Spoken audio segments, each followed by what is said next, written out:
Good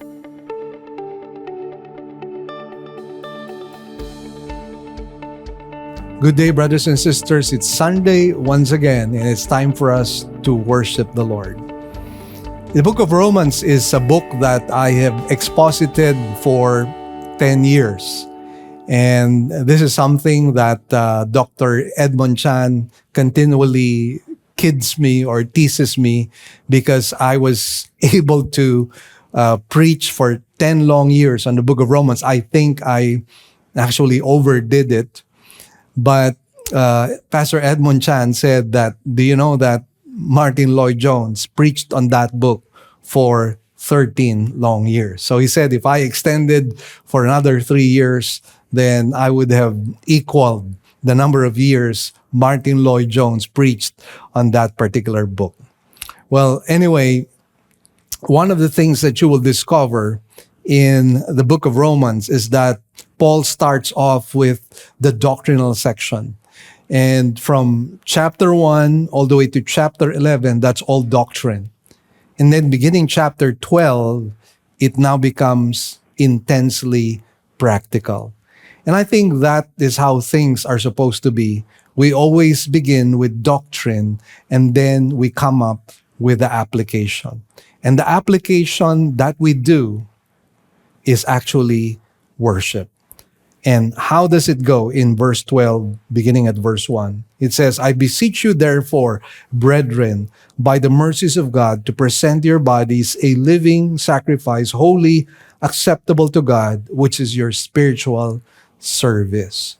So in view of the mercies, and all the mercies of God were shown from Romans 1 all the way to chapter 11. And so how do we respond to the mercies that God has given to us? Well, we're supposed to offer our bodies as living sacrifices. We are supposed to worship God with our whole being. And this is the reason why we worship. We use our mind, we use our eyes, we use our mouth, our hands to worship the Lord. And so, friends, let's come before Him and let's glorify Him.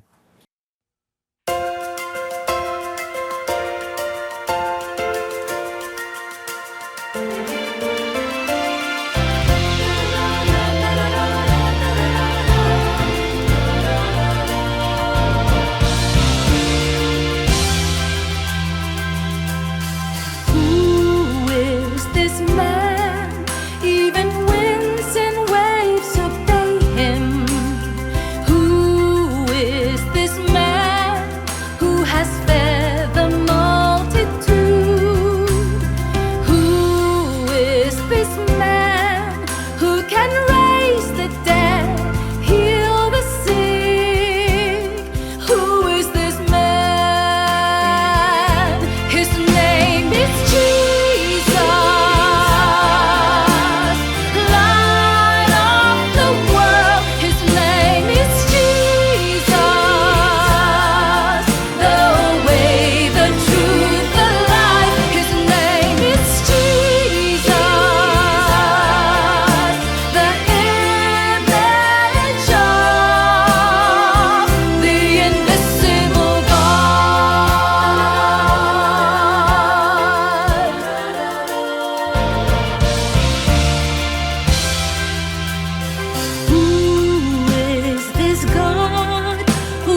my strength.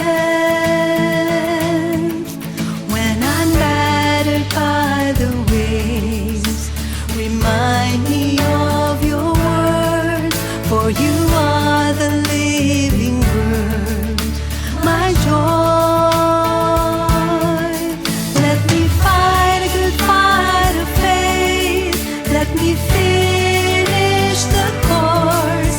Let me keep the faith, Lord, anchored in your word, sustained by the Lord. Let me hide under your wings. Let me trust in you, my Lord. Let me fix my eyes on you, anchored in your word, sustained by the Lord. When my hope begins to fade and faith begins to waver, hold me by your loving hand, for you have been my shepherd, my guide. Let me fight a good fight of faith. Let me finish the course. Let me keep the faith, Lord, anchored in your word, sustained by the Lord. Let me hide under your wings. Let me trust in you, my Lord. Let me fix my eyes on you, anchored in your word, sustained by the Lord. For the Lord is my shield, I will not be shaken. Though the journey seems so hard, I will follow you. For the Lord is my strength, I will not grow weary. Though the battle is fierce, I will trust in you. Let me fight a good fight of faith. Let me finish the course. Let me keep the faith, Lord, anchored in your word, sustained by the Lord. Let me hide under your wings. Let me trust in you, my Lord. Let me fix my eyes on you, anchored in your word, sustained by the Lord. Anchored in your word, sustained by the Lord.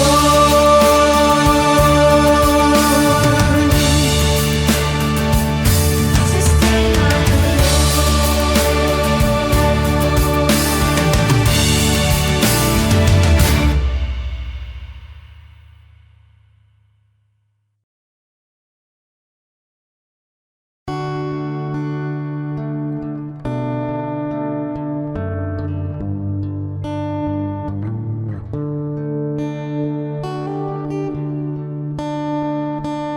Be thou my vision, O Lord of my heart. Not be all else to me, save that thou art. Thou my best thought, by day or by night. Waking or sleeping, thy presence my light. Be thou my wisdom, and thou my true word. I ever with thee, and thou with me, Lord. Thou my grace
praise be to thee, the beginning and end. Oh, praise be to thee, source of mercy and grace. Oh, praise be to thee, wisdom, power, and thanks. Oh, praise be to thee, for your love never fails. Oh, praise be to thee, the beginning and end.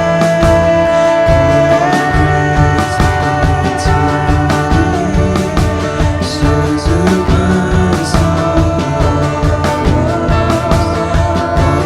praise be to thee, wisdom, power, and thanks.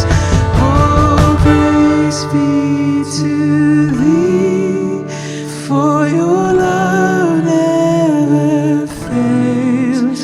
Oh, praise be to thee, the beginning and end. Oh, King of glory, my victory won. Rule and reign in me till thy will be done. Heart of my own heart, whatever before, still be my vision, O ruler of all. Still be my vision, O ruler of all. Still be my vision, O ruler of all. Still be my vision, O ruler of all.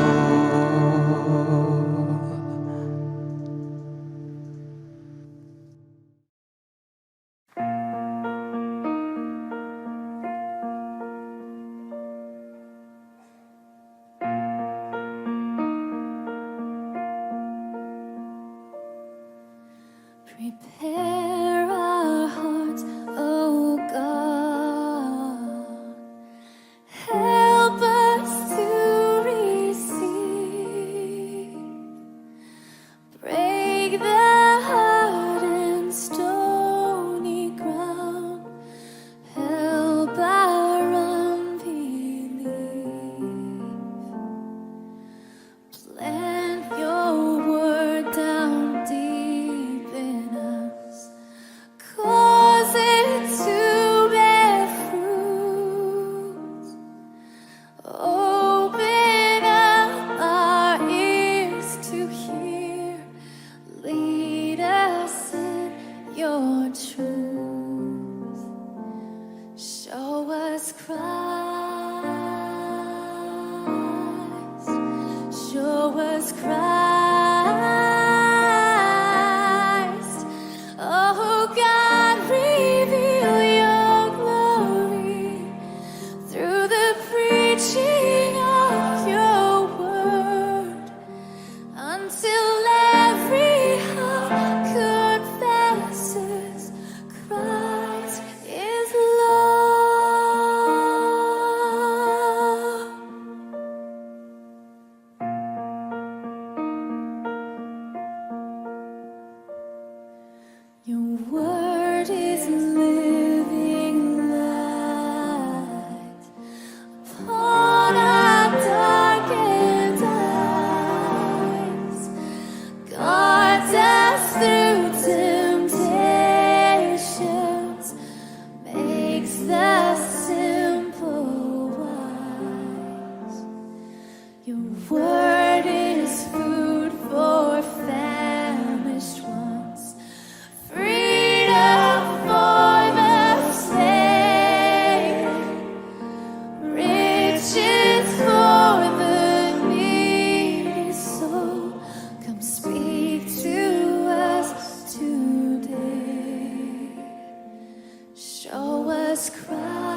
of eternal life.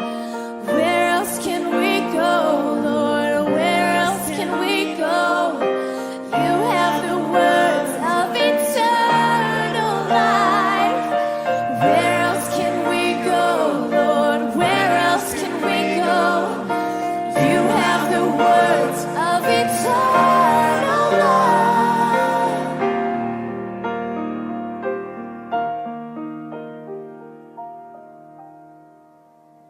Show us Christ. Show us Christ. Show us Christ, oh God. Show us Christ. Oh God, reveal your glory through the preaching of your word, until every heart confesses Christ is Lord.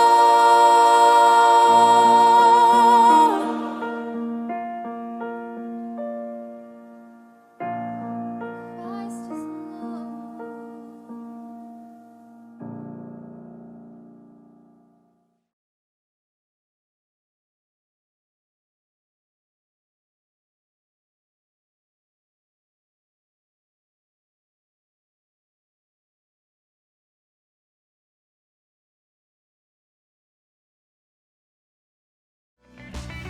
Great news, everyone. We already have 3 weekend services.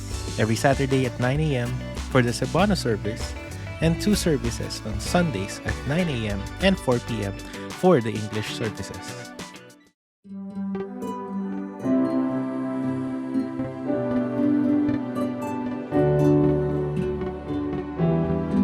Remember the year 2020?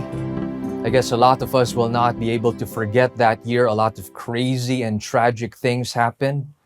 But it's quite possible that we have forgotten a tragedy during that year. And it's understandable because it's many miles away from home. It happened in France. There was the beheading of a school teacher who used the controversial cartoons of Charlie Hebdo. Charlie Hebdo is a satirical publication that made cartoons that mocked the Prophet Muhammad. There were even 2 related terror attacks that occurred, and there were a lot of attacks, a series of attacks actually, leveled against Charlie Hebdo for their mockery against Muhammad. You see, Muslims are so passionate about their prophet, they cannot tolerate any mockery given to their prophet. Muhammad is the prophet of Islam, and the Quran even states that he is the greatest. He is even greater than Jesus. That's what they believed. But is Muhammad really all that great? Is he worthy of such passion, devotion, and loyalty? Is he greater than Jesus? You and I know that Muhammad is just a sinner like everybody else in this world. The Quran even records that Muhammad begged for God's forgiveness. The Quran says that Muhammad was instructed to request forgiveness of his own sins and the sins of his fellow Muslims, showing that he is a sinner. Why would you need forgiveness if you are perfect? You see, Muhammad is just like you and me, a sinner. But it's interesting that even in the Quran, Jesus is presented as holy. Jesus is presented as sinless. The Quran does not attribute any sin to Jesus. And where did Muhammad got that idea? Of course, he got it from the Bible. And the Bible is the one true written word of God. Jesus, the Bible declares, is indeed sinless and holy. So why would we trust the message of a sinful prophet over against the message of a perfect Son of God? Let's turn to Hebrews 7:26 to 28, and we'll be having 2 parts in our study. Our focus for today will be verse 26, and next Sunday we will be tackling verses 27 to 28. But for us to get the context, why don't we just read Hebrews 7, 26 to 28. For it was indeed fitting that we should have a high priest, holy, innocent, unstained, separated from sinners, and exalted above the heavens. He has no need, like those high priests, to offer sacrifices daily, first for his own sins, and then for those of the people, since he did this once for all when he offered up himself. For the law appoints men in their weakness as high priests, but the word of the oath, which came later than the law, appoints a son who has been made perfect forever. Brothers and sisters, let us draw near to God through Jesus alone. Why? Because he is our perfect high priest. Let's pray. Heavenly Father, we thank and praise you for this time we can go to your word. And we thank you, Lord, that your word is clear, authoritative, sufficient, and necessary for us. We need to see Christ, and we need to see him in all his perfections. And so help us, O Lord God, as we look into Hebrews chapter 7, that we would fix our eyes upon our great high priest and find salvation in him, find transformation in him, and find our hope and even the meaning and significance of our lives in him. We thank you, Lord, in Jesus' name. Amen. Now, just a brief background to the letter to the Hebrews. Now, some say the author of Hebrews is Paul, some say it's Luke, others say it's Barnabas or Apollos. The truth is, nobody knows for sure. But while we are uncertain who the human author is, we know the divine author. We know it is the Holy Spirit. We know it is God-breathed. We know the source is God himself. Even though we don't know the instrument God used, we know it is the authoritative Word of God, because God's Word is self-attesting. And you can find it out for yourself. You can read Hebrews. And by reading Hebrews, you would see it is divine, it is authoritative, it is inspired. Now, this letter is all about the supremacy of Jesus. Jesus is supreme. And how does the author of Hebrews present the supremacy of Jesus? He shows that Jesus is supreme because Jesus is truly God and truly man. Jesus is supreme over and above the angels. Jesus is supreme over and above Moses. Jesus is supreme over and above Aaron and all the rest of the Levitical priests. Jesus is supreme over all. And because Jesus is supreme, guess what? We have a better hope. We have a better covenant. We have better promises. We have a better possession. We have a better place. We have a better life. We have a better word. And that's a key word in Hebrews, better. Jesus is just absolutely better than anyone and anything in this world. The supremacy of Christ was something that the original recipients needed to hear. The original hearers were predominantly Jewish.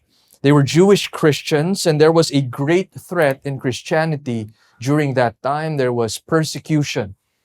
And they were threatened to go back to the old covenant because Judaism was a religion that was allowed in the Roman Empire. Christianity is not. Christianity was illegal.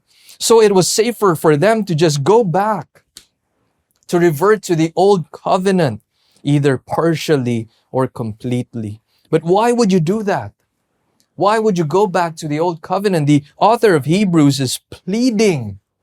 He is admonishing. He is warning his brothers and sisters not to neglect Christ and their great salvation in Christ. When believers forsake Jesus, then they would forsake Christ for something that is inferior. But why would you trade the superior for something inferior?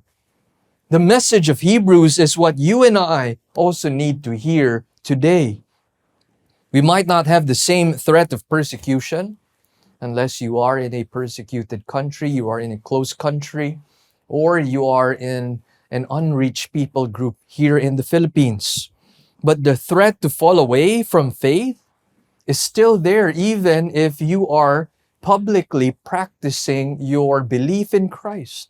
Even without the threat of your life, there is that threat of falling away. And many have given into the snares of the enemy. So are you neglecting your faith? Are you compromising your faith? Are you continuing in spiritual immaturity? Are you living an unholy life? Are you drifting away from Christ? Are you rejecting the lordship of Jesus over your life? And so the message of Hebrews is still relevant for us today. And we must resist all negligence, all complacency, all compromise, all drifting away from our faith. We must repent of all forms of spiritual immaturity and unholy living that we're doing in our lives. Rebellion against Christ, these things need to stop. We must endure in the faith. We must persevere in our walk in Christ. We must not trade Christ for anything. Because anyone and anything in this world cannot compare to Jesus. Nothing can be compared to Him. Jesus is just absolutely supreme over and above anyone or anything. Everything we are, everything we have in Christ is far better than what this world could offer. Now, one of the things that is unique in the letter of Hebrews is that it gives a fuller exposition of the priestly work of Jesus. And we can see this as a unique contribution to the New Testament, the priestly work of Christ. Very clear and full exposition in Hebrews compared to all other books in the New Testament. And in chapter 7, where our text is, the author is telling the believers that Christ's priesthood is far superior than the Levitical priesthood. The Levitical priesthood of the Old Covenant. Jesus is not like the priests of the Old Testament. He's more like Melchizedek. That's the focus of the author in chapter 7. The whole point of the author of Hebrews is that Jesus' priesthood is on a whole different level. It's on a different category, a whole different category. He's not like the Levitical priests. He's a priest forever after the order of Melchizedek. And because He is our great high priest, and He is the new priest in the new covenant, and the new covenant is far superior than the old covenant, then the new priest is far superior than any other Levitical priest. Hebrews 7:22-25 says, "This makes Jesus the guarantor of a better covenant. The former priests were many in number, but they were prevented by death from continuing in office. But He holds His priesthood permanently because He continues forever. Consequently, He is able to save to the uttermost those who draw near to God through Him, since He always lives to make intercession for them." Jesus makes it possible for us to draw near to a holy God. Because we are unholy. How can we draw near to a holy God? Jesus is the guarantor of a better covenant. He holds His priesthood permanently. Yes, He died. He died for our sins, but He rose again. He lives forevermore. He is the risen great high priest. That's why Jesus is able to save to the uttermost. So unlike the priests of the Old Testament who needed to be replaced because they died, Jesus died, but He rose again. And because of His death and resurrection, He is able to save those who draw near to God through him, because he lives to make intercession for those who draw near to God. What a priest that we have in Jesus. With that big picture perspective of Hebrews and the 7th chapter of Hebrews, we're now ready to take a close look at our text. If you notice, our text is the last paragraph of chapter 7, and it is fitting to be the last paragraph because this is the summary. This is the conclusion of all that the author is declaring in chapter 7. Verse 26 starts with, "For it was indeed fitting that we should have a high priest." Fitting. Indeed fitting. It is indeed appropriate. It is indeed for our benefit that we would have Jesus as our high priest. He is the high priest that we need. He's the great and supreme high priest, the kind of high priest you and I need. He's perfectly qualified to be our high priest, and we do not need any other priest. We do not need any other high priest. Jesus is sufficient. Jesus is enough for us. He's all that we need. What makes Jesus a fitting priest for us? Verse 26 continues. Jesus is holy, innocent, unstained, separated from sinners, exalted above the heavens. Draw near to God through Jesus alone. Why? Because Jesus is our perfect high priest. And the author of Hebrews gives us 3 reasons why Jesus is our perfect high priest. The first reason is the reason that we will be focusing today, and that is the perfect holiness of Jesus. The other 2 reasons we will be looking into that next Sunday. Draw near to God. Don't run away from God. Don't neglect Him. Don't hide from Him, but draw near to Him. And the only way you can draw near to Him is through Jesus. Why? Because verse 26 declares Jesus is perfectly holy. The descriptions, holy, innocent, and unstained, they're all synonymous. And they all focus on the sinlessness of Jesus. They all emphasize the moral holiness of Jesus. And what do we mean by moral holiness? This is the kind of holiness that you and I are most familiar of. When we think of someone who is holy, we're thinking that he is set apart in purity, in moral purity. The person is morally pure. And in verse 26, we shall see that Jesus is not only pure, He is perfectly pure. Absolutely pure. The Greek word for holy is hosios, and it means righteous, holy, pious, or godly. Again, the emphasis here is the moral holiness of Jesus. More specifically, the moral holiness referred here is the perfect faithfulness of Jesus in keeping the covenant of God. He had not failed His Father. He has not failed the covenant. He is perfectly faithful and loyal and obedient to His Father. The second description is innocent. And the word innocent is from the Greek word akakos, which means pure, innocent, or blameless. This means that Jesus is free from any guilt, any blame. He is perfectly pure and blameless. That is who our Jesus is. The third description is unstained. It's from the Greek word amiantos, which means blameless or pure. As priest, Jesus was completely unstained, perfectly faithful, perfectly obedient, perfectly innocent, perfectly unstained. That is the character of our great high priest.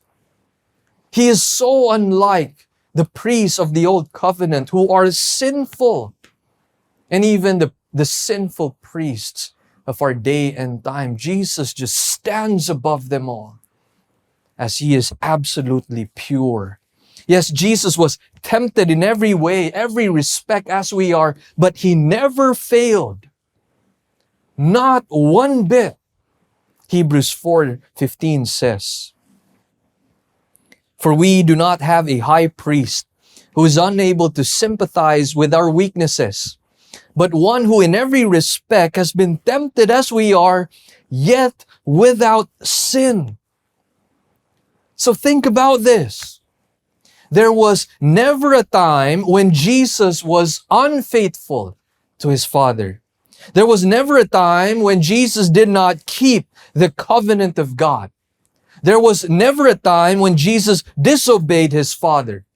He voluntarily and wholeheartedly submitted to the will of His Father completely, perfectly, never failing even one time. He was always faithful. He was always loyal. There was never a time that Jesus was guilty of sin. Never a time when Jesus would be rightfully blamed for any iniquity or transgression. He never rebelled against His Father. He never broke the law of God and even the heart of His Father. There's not a single trace of evil in the heart of Christ. He is morally pure, perfectly pure. Not a single sin has stained or soiled the moral purity of Christ. Not a single sin that stained and soiled the moral holiness of Christ. He never gave in to temptation even for a millisecond. He never sinned. He was so faithful, so obedient, so loyal to His Father, so perfect. Jesus lived a perfect life while He was here on earth. All His actions, all His behavior, thoughts, all His desires, all His motives were perfectly holy, blameless, and pure. All His words and deeds were perfectly moral and righteous all the time. That's how holy Jesus is. And He's so holy, so pure, so blameless that Peter declared in 1 Peter 2:22, He committed no sin, neither was deceit found in His mouth. Not a single sin to condemn Jesus Christ. Not a single deceit was found in His mouth. And why is this relevant? Why is this so important to us? We need to remember that the law of God is about perfection. The standard of the law of God is perfection. It's not just 75% obeying the law, and that's passable to God. It's not even 90%. It's not even 99%. It has to be 100% perfect. That is the holy standard of God. Matthew 5:48, you therefore must be perfect as your heavenly Father is perfect. Galatians 3:10, for all who rely on works of the law are under a curse. For it is written, cursed be everyone who does not abide by all things written in the book of the law and do them. James 2:10, for whoever keeps the whole law but fails in one point has become guilty of it all. God's standard is perfection. Even if you fail at one point, you're guilty of it entirely. Why? Because God is perfectly holy. We must be perfectly holy as well. But you and I have failed. You and I have failed the perfect standard of God. Romans 3:23 says, for all have sinned and fall short of the glory of God. No exemptions, all of us. We have failed the perfect standard of God. In a recent interview, Pope Francis said, we are all fundamentally good. Yes, there are some rogues and sinners, but the heart itself is good. That is what the Pope says. The vicar of Christ, supposedly. That is what he said. But what do we see in the Bible? Pope Francis is wrong. We are not fundamentally good. We are all rogues and sinners. Has the Roman Catholic Pope not read and understood the letter of Paul to the Romans? Romans 3:10-12 says, as it is written, none is righteous, no, not one. No one understands. No one seeks for God. All have turned aside. Together they have become worthless. No one does good, not even one. Can Paul get any clearer than this? We are not fundamentally good. We have been infected by sin. And that's why we are all rogues and sinners. And the heart itself is not good. Has the Pope forgotten Jeremiah 17:9? The heart is deceitful above all things and desperately sick. Who can understand it? You see, when we say nobody's perfect, we're actually admitting that sin has affected all of us. Sin has universally affected all of us. That's why no one is good. We are all sinners. And we are sinners by nature and by choice. Take for example, a person who is addicted to nicotine. He's addicted to smoking. Or if you want to be more biblical, let's change that word addiction to enslavement. Someone who is enslaved to nicotine. Have you seen the graphic health warnings in cigarette packs? What do these graphic health warnings say? They say, warning, smoking causes head and neck cancer. Warning, tobacco causes fatal lung disease in non-smokers. Warning, smoking causes cataracts, which lead to blindness. Warning, tobacco smoke can harm your children. So on and so forth. There's a lot of warnings, but do these warnings stop those who are enslaved to smoking? No, they cannot stop. Why? This is an evidence of the truth that we are sinners by nature and sinners by choice. Now, some are not enslaved to smoking, but whatever enslaves you, you know you can't get out of it just by your own willpower, strength, knowledge, and wisdom. You need a Savior. You need Jesus. You cannot save yourself. You cannot bring yourself out from your enslavement. You need Jesus, and we need Jesus alone. Why? Because Jesus alone is perfect, not us. How can we draw near to a holy God? We're so unholy. We cannot draw near to Him. But we can draw near to Him through Jesus. Not through our own good works and our own righteousness, but we can draw near to a perfectly holy God through a perfectly holy high priest. And that's why the moral holiness of Jesus is so vital to our faith. Christ cannot save you if Christ was not perfectly holy. An unholy Christ cannot be trusted. An unholy Savior cannot save us.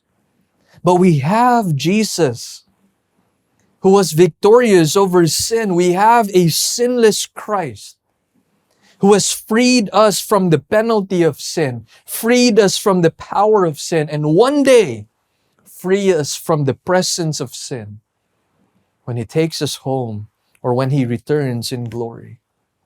So the question is, have you placed your trust in Jesus as your Lord and Savior? And do you trust Him alone to save you? Or do you trust your imperfect works, your imperfect righteousness, your imperfect efforts to save yourself? Why would you trust in something imperfect when we already have Jesus, who is our perfect high priest? Why trust in the imperfect when there is the perfect Jesus? Trust not in yourself. Trust not in your goodness or good works. Trust in no other Savior. Trust in no other Lord. Trust in no other righteousness. Trust in no other holiness. Trust in no other high priest. Place your trust in Jesus and Jesus alone. He alone is worthy of your full trust. He alone is worthy of your entire life. He alone is worthy of your full surrender. So we've seen the moral holiness of Jesus. As perfect high priest, Jesus is perfectly holy, innocent, and unstained. Jesus is perfectly pure. Now, in these next two descriptions, the author of Hebrews is now shifting his emphasis. From the moral holiness of Christ, he's now turning to the majestic holiness of Christ. Draw near to God through Jesus alone. Why? Because Jesus is our perfect high priest. He is perfect not only in moral holiness, he is also perfect in majestic holiness. Jesus is perfect in character. Jesus is also perfect in position. Once again, let's read verse 26. For it was indeed fitting that we should have a high priest, holy, innocent, unstained, separated from sinners, and exalted above the heavens. The descriptions, holy, innocent, unstained, are talking about the moral holiness of Jesus, and we've covered that. Now the descriptions, separated from sinners and exalted above the heavens, they're dealing with the majestic holiness of Jesus.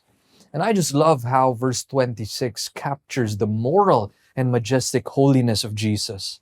Jesus is supreme, not only in purity, he's also supreme in position.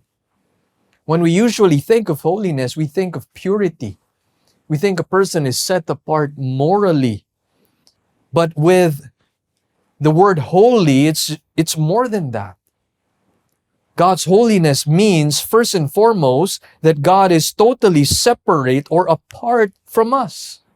Holiness is primarily about an exalted, transcendent, and majestic status and position. God is over and above us. God is separate from us. God is apart from us. He is transcendent, higher than anyone or anything. There is none like our God. And majestic holiness does not only apply to the Father or the Holy Spirit. Majestic holiness applies to the Son as well. There is none like Jesus. Jesus is not just a prophet, a rabbi, a teacher, a man. Jesus is God. He is transcendent. He is in a lofty and exalted status. And that's the emphasis of the description, separated from sinners and exalted above the heavens. Separated from sinners does not simply mean that Jesus is different from sinners, and the author of Hebrews already belabored that point in the description that Jesus is holy, innocent, and pure and blameless. So he's not once again, repeating himself about the moral holiness of Jesus. So what is he declaring here? What's the meaning of separated from sinners? It simply means that Jesus is not on the same level as sinners. And because Jesus is not on our level, let's not bring him down to our own level. He is on a separate level. He is separated from sinners at the exaltation, and he remains separated. What this means is that there is no sinner who is above Jesus. No sinner is equal to Jesus. All sinners are below the level of Jesus. Therefore, all sinners must recognize and submit to the supremacy of Jesus.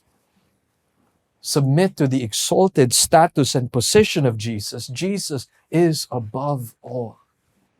Jesus is above all other priests. Jesus is above everyone. Jesus is above us. He's on a different level and category. And now exalted above the heavens. If you want a more literal translation of the phrase exalted above the heavens, it would go something like having become higher than the heavens. Imagine that, having become higher than the heavens. The heavens are so high. We have not even reached the ceiling of heaven. And yet Jesus towers over the heavens. Jesus is exalted above the heavens.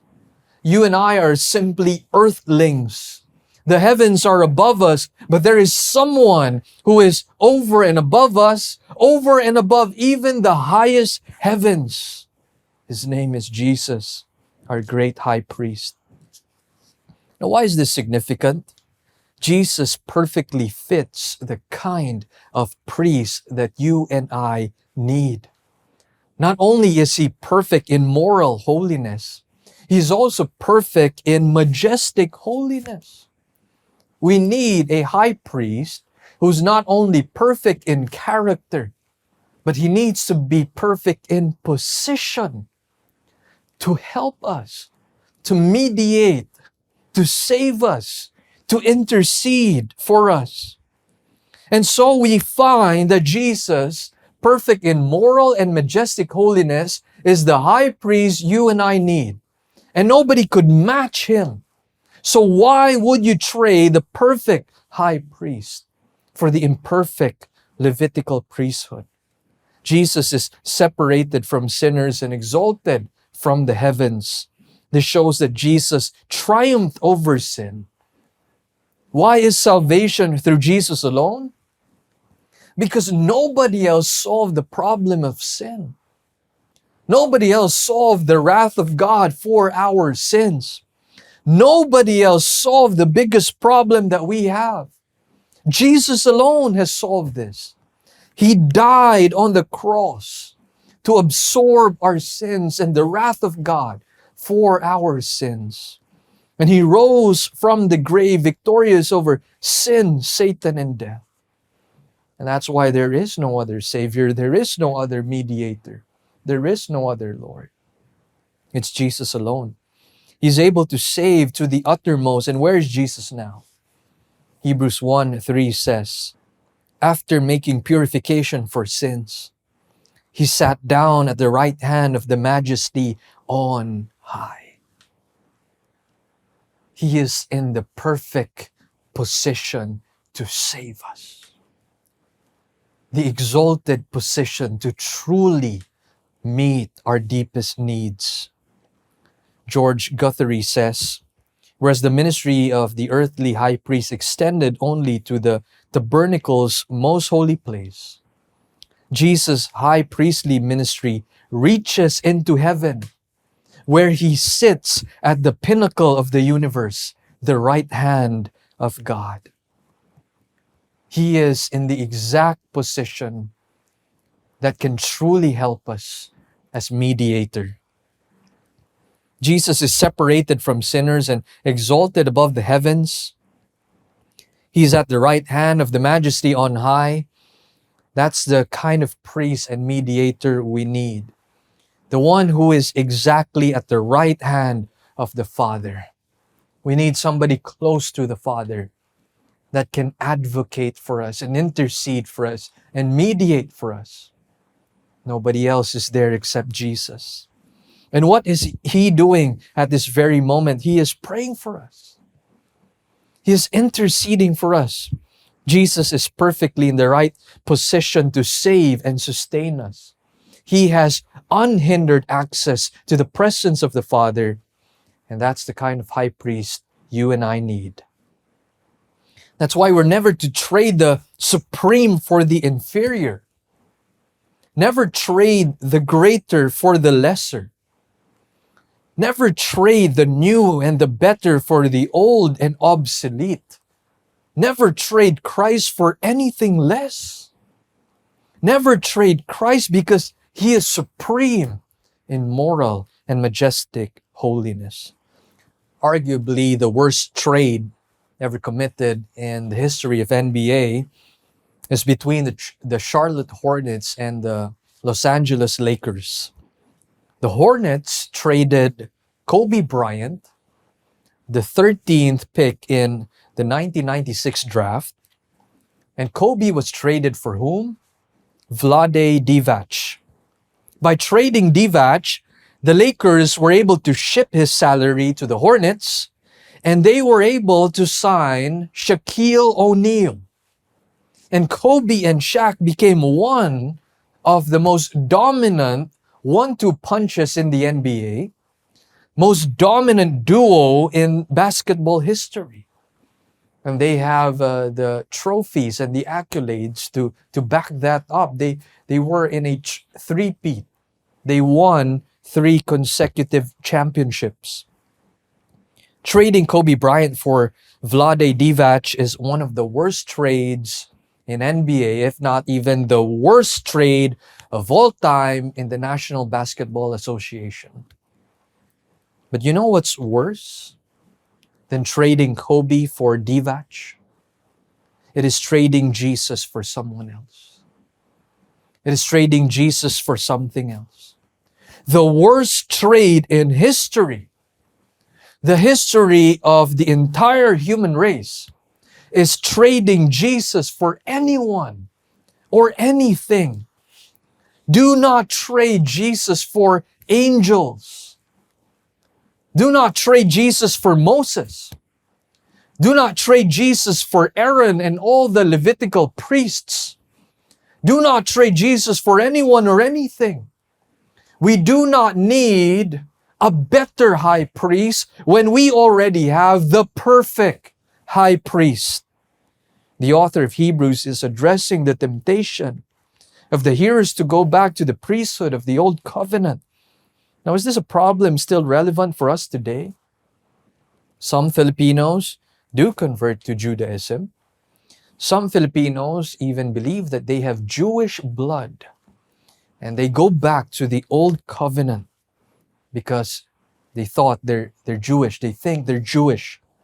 Others convert to Seventh-day Adventists who observe some old covenant laws like keeping the Sabbath or some dietary laws.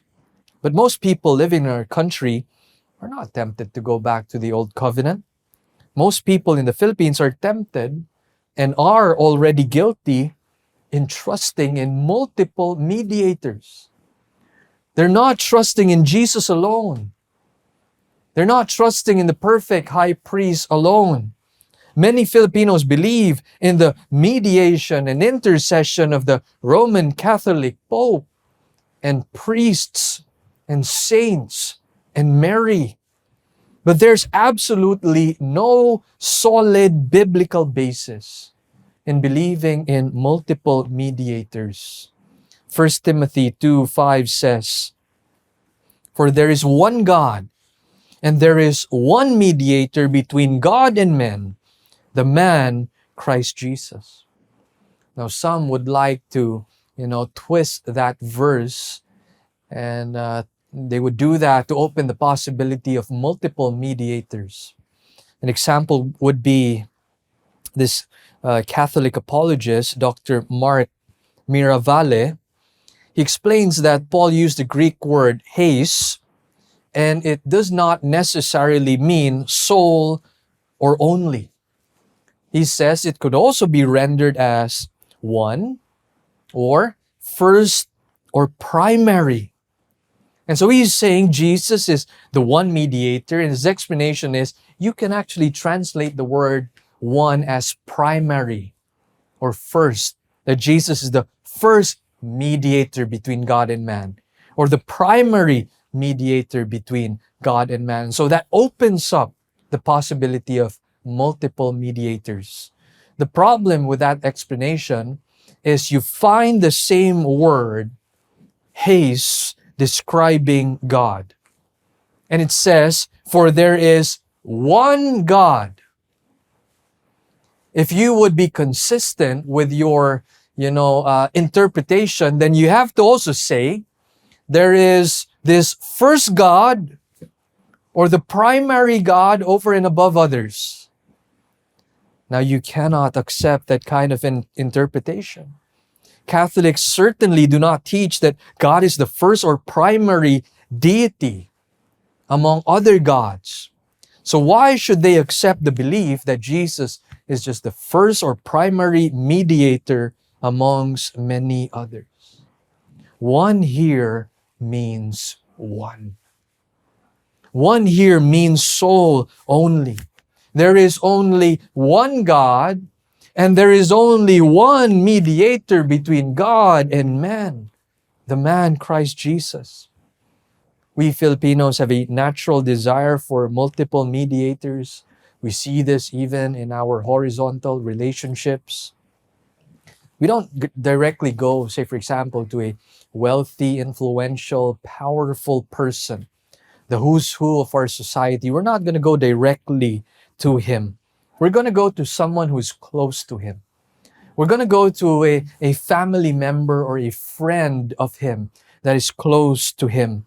And the more people you know who are close to, say for example, the mayor or the president, the higher the chances you'll be granted a favor that you so desired. Now, why is our culture like that? The horizontal relationships that we have is a reflection of the vertical relationship. In ancient Philippines, the supreme god Bathala is viewed as too far and too remote. And you need multiple mediators like the Anitos to approach him. And when Spain conquered and converted many of the Philippine islands into Catholicism, Filipinos simply replaced Bathala with Dios, and they replace the Anitos with the Santos. That's why we have Filipino folk Catholicism, and that is still alive and well today. Satan doesn't mind replacing one false belief for another false belief.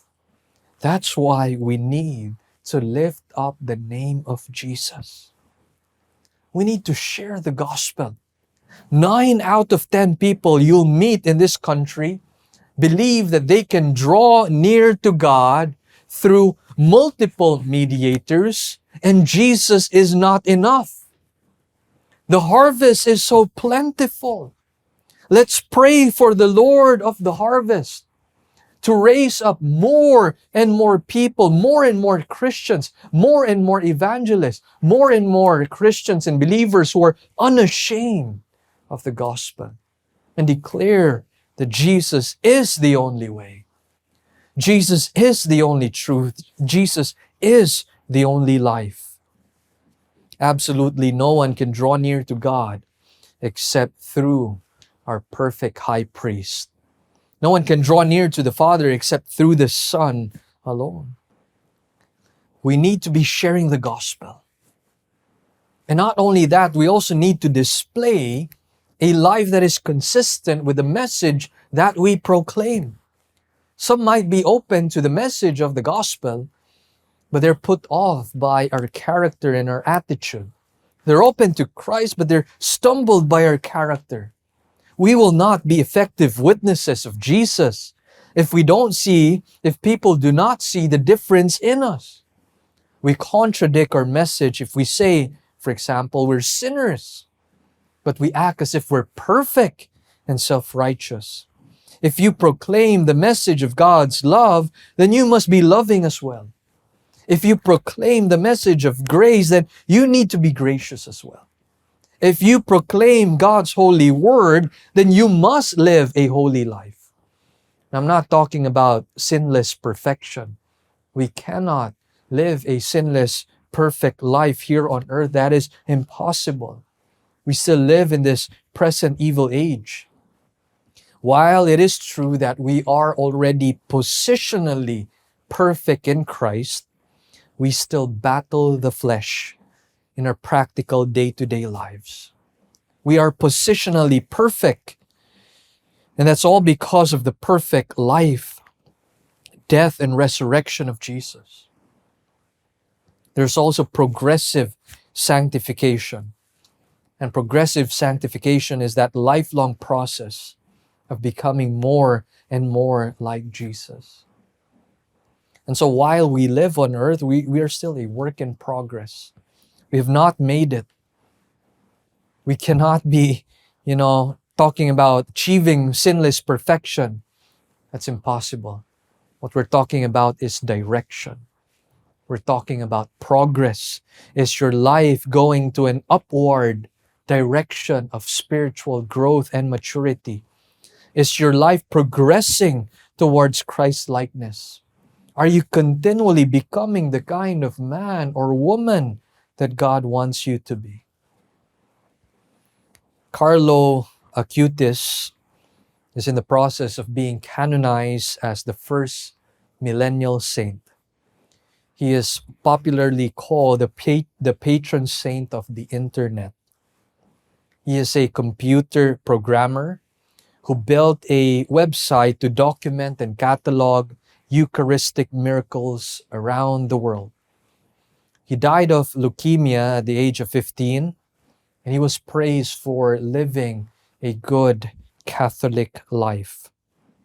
When he was still alive, he kept a diary recording his good marks for good behavior and bad marks for when he sinned. Do you know who else kept a record of all Carlos' good and bad marks? God. Carlo cannot perfectly record all the good and the bad he has done, but God can, and God has. He has recorded absolutely everything, even the thoughts, intentions, motives, cravings, and everything else that is invisible to the human eye. God, who is perfectly holy and righteous, is our judge. And He's a judge who cannot be bribed. He knows all the good and the bad that Carlo has done. And you know what? The same is true for us as well. God knows everything. God knows all the good and the bad and the ugly we have done.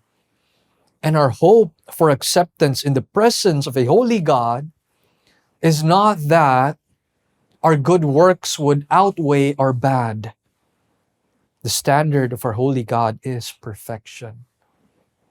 And we've seen that we have already failed.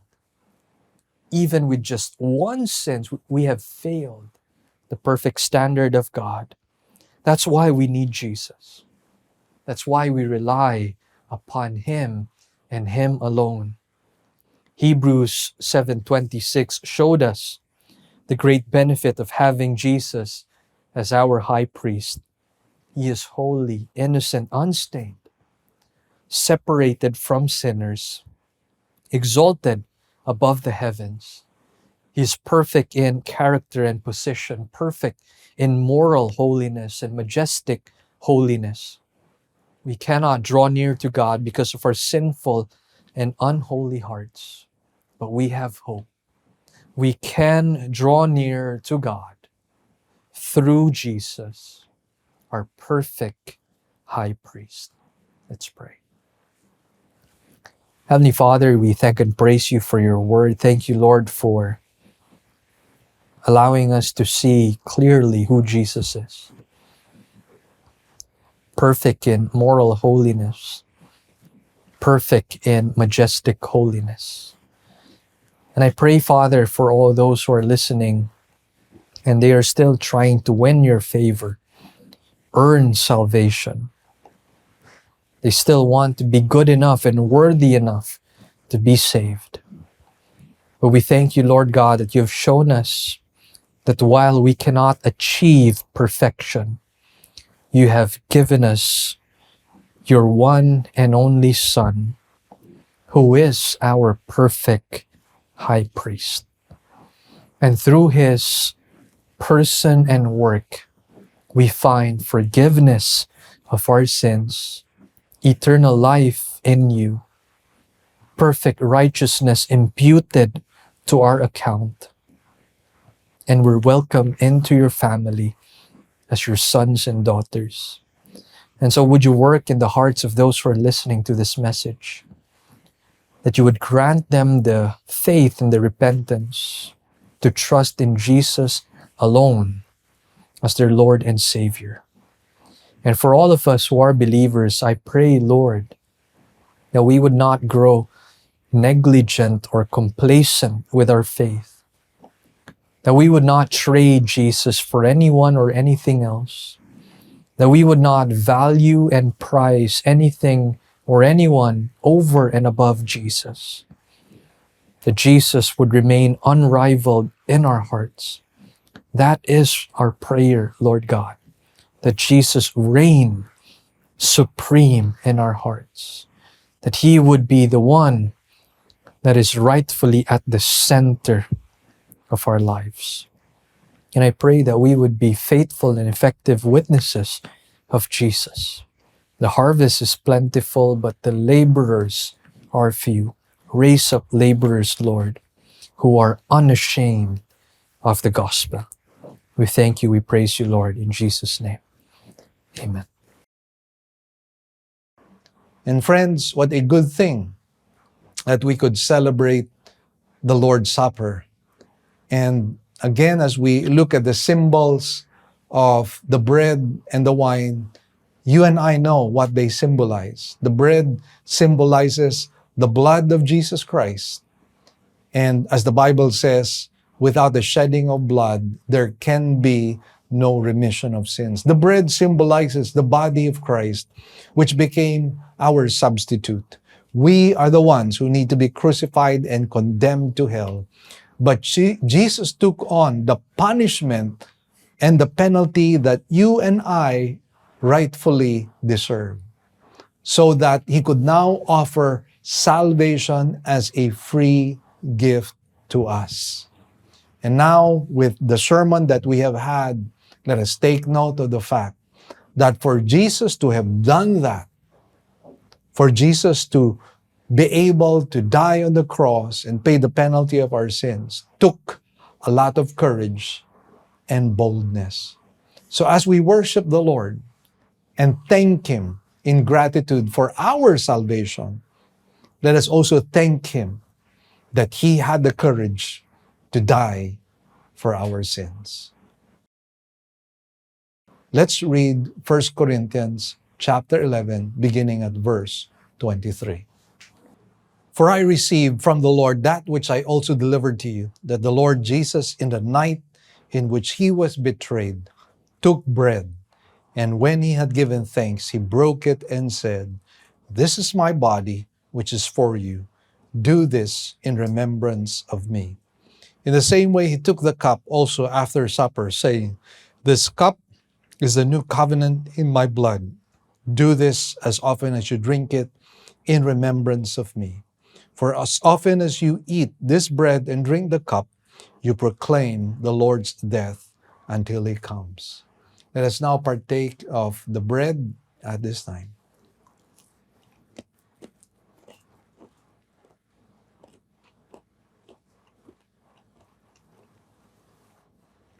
And then the cup.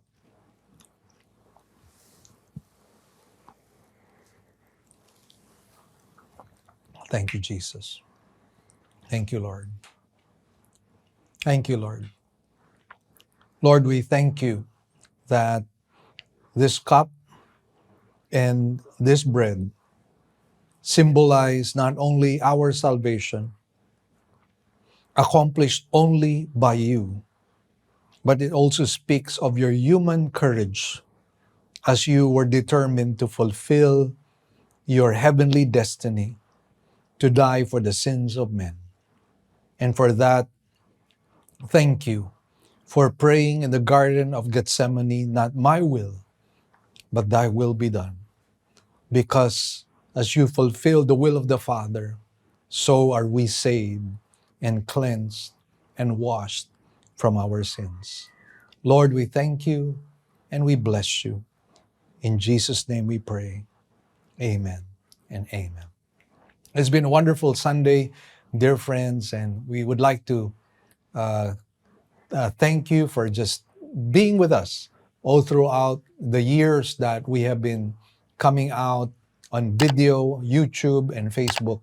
And again, we'd like to invite you to please like and subscribe to our YouTube channel, our Facebook page, and also please view us on our TV programs on GCTV as well as on Light TV.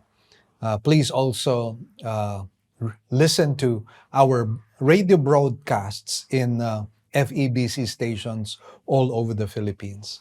Well, God bless you all. We'll see you again next Sunday. Here are our announcements. We now have two kinds of services.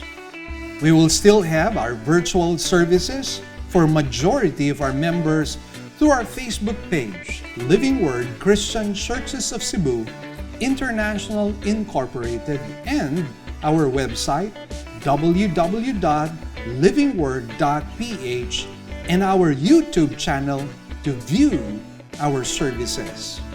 We enjoin you to watch the coverage of our service every Sunday at 9 o'clock in the morning. Good news, brothers and sisters! Our radio program will now be heard nationwide through FEBC radio stations. As an added bonus, all Living Word original songs will likewise be aired as well. So, if you would like to listen to our radio program, we're coming out in the following stations: 702 DZAS AM, broadcasting from Pasig every Sunday, 11 a.m. to 11:30 in the morning. We're also coming out from 104.3 DWAY FM from Legazpi.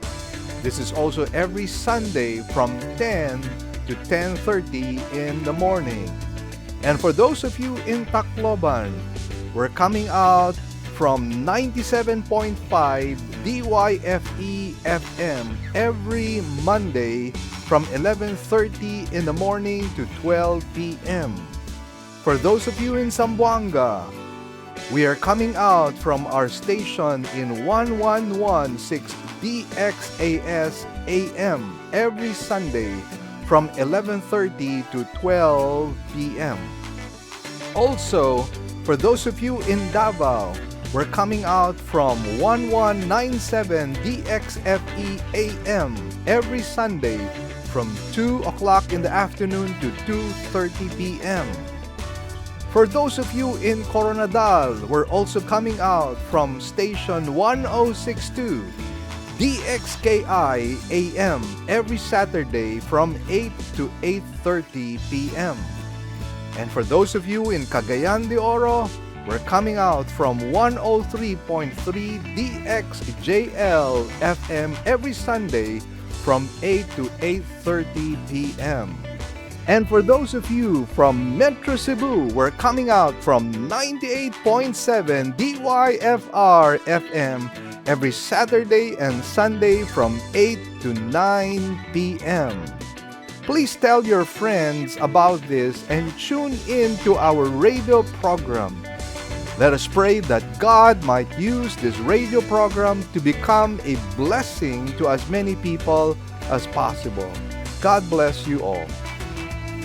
Great news, everyone. We already have 3 weekend services every Saturday at 9 a.m. for the Cebuano service and 2 services on Sundays at 9 a.m. and 4 p.m. for the English services. We'd also like to thank our partners, our members who have been consistently giving to partner with us in the work of the Lord.